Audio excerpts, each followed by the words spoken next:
Welcome back again to my YouTube channel, Merefast TV. For today's video guys, update ulit ako ng aming ipon challenge for the year 2024. Isimula ulit ito noong January 1 hanggang January 31. Ayan guys, mukhang marami ngayon.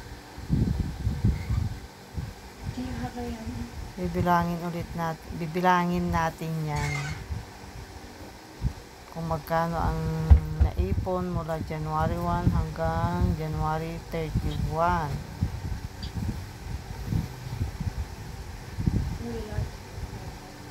Update ko kayo mamaya kung magkano ang inabot.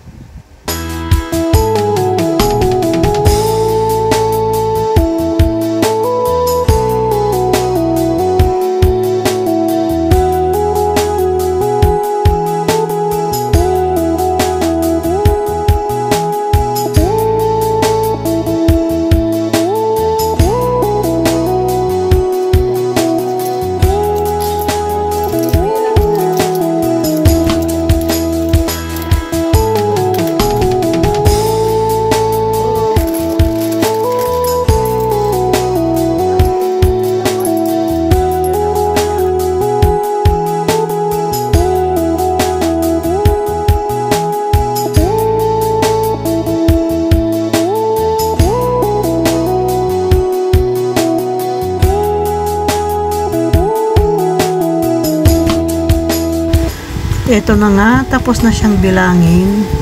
Ito pa ay umabot ngayon ng 9,000. Sa loob lang po yan ng 31 days. Tuloy-tuloy po itong aming gagawin para sa aming goals. Marami kaming goals na dapat gawin. Kaya tuloy-tuloy lang po ito guys. Every month meron akong update sa aming ipon challenge 2024. Dahil nung last year ay nagawa na po namin yan. Medyo maganda-ganda rin, malaki-laki rin po ang naipon nung last year. See you guys for the next video, for the next update sa aming ipon challenge. Thank you so much for your support on my YouTube channel, especially sa Lala Loves GC. Thank you so much, sis Lala Perez channel 88. Thank you sa support sa inyong lahat sa grupo natin. God bless you more. God bless us all.